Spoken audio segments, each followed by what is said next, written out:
수험생 입장에서 가장 중요한 문제는 이 증원 인원에 따라서 합격선이 달라진다는 거잖아요. 자, 2,000명으로 못 박는 게 아니라 1,000명에서 2,000명 사이에서 이 증원 인구가 그 정원이 유동적이라면 합격선은 어떻게 달라질 것으로 예상됩니까? 최상위권의 합격선이죠, 이게. 그런데 최상위권은 사실은 그 100분위 점수로 놓고 보면은 한 0점대에서도 합격이 당락이 또 바뀌어질 수 있는 점수대입니다. 라인업입니다. 그러면은 1,500명일 때의 그 합격전의 점수 하락, 1,600, 1,700일 때 그러면 지금 현재 국수톱 한 300점 만점으로 봤을 때 1,500명으로 정원이 되게 되면은 1,000명이 되게 되면 한 2.4점 정도. 네. 그리고 1,500명이 되면은 한 2.9점 정도.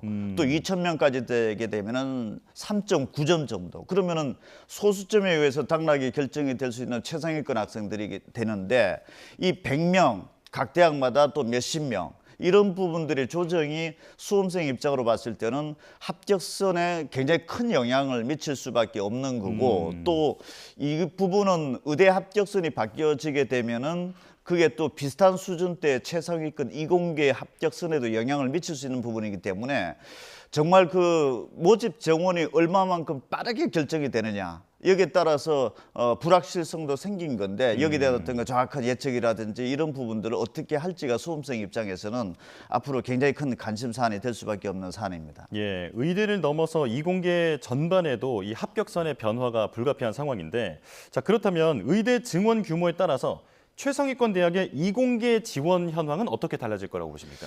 서울대, 연세대, 고려대 이제 이공계 최상위권 학과가 지금 현재 기준으로 봤을 때는 약 한 절반 정도, 한 45% 정도대가 서울대, 연세대, 고려대 이공계 다니는 학생들이 마음만 먹으면은 지방권 의대라도 수능으로서 이제 합격 가능성이 있다라고 하면은 예. 이게 이제 1,000명이 되게 되면은 한 60%로 증가되게 되어 있고 그다음에 지금 현재 한 1,500명대까지 가면은 한 60% 후반대, 60 한 7, 8%대까지 또 증가될 수가 있고 예. 만약에 원래 당초 계획 발표한 대로 2,000명까지 되게 되면은 한 78%. 그 18명 정도는 마음만 먹으면은 뭐 스카이권 이공계를 갈 것이냐 아니면은 의대를 갈 것이냐 여기에 대한 어떤 그 변수가 발생을 하기 때문에 예. 상당히 큰 변수라고 봐야 되는 거고 만약에 이 학생들이 이동을 하지 않는다라고 또 가정을 하게 되면은 의대 합격선 자체가 그만큼 또 떨어질 수도 있는 상황이 되는 거죠. 예.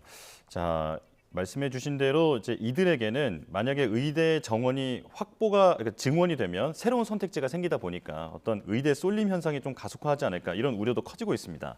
자, 그런데 그 다른 메디컬 계열 학과 그러니까 치대, 약대, 한의대, 수의대 이런 합격선도 연쇄적으로 달라질 수 있을 것 같거든요. 어떻습니까? 지금 현재 한 2,000명대까지 가게 되면은 치대라든지 기존의 한의대 학생들은 거의 저는 마음만 먹으면은 의대 쪽으로도 전환이 될 가능성이 높고 예. 또 약대라든지 수의대도 거의 한 90% 중후반대 학생들은 마음만 먹으면 의대 쪽으로 또 충분히 합격권으로 이동이 가능하기 때문에 그 빈자리에 치대, 한의대, 수의대, 약대를 또 일반 또 이공계 학생들, 상위권 학생들이 또 메울 수가 있게 되고 예. 또 그 구멍에 생기는 이공계 대학의 그 범위만큼의 또 일반 학생들이 또 채울 수 있는 구도이기 때문에 의대 입시의 변화는 단순 의대에서만 끝나는 것이 아니라 예. 서영고 최상위권 이공계 학과들 그리고 치대, 한의대, 수의대, 약대 그리고 그 빈자리들을 일반 이공계 학생들이 계속적으로 연쇄적으로 메울 수 있는 구도적인 어떤 그 변화가 불가피하기 때문에 최상위권에서 시작한 부분들이 중위권 때까지 영향을 미칠 수 있는 부분이다 이렇게 볼 수 있습니다. 그렇군요.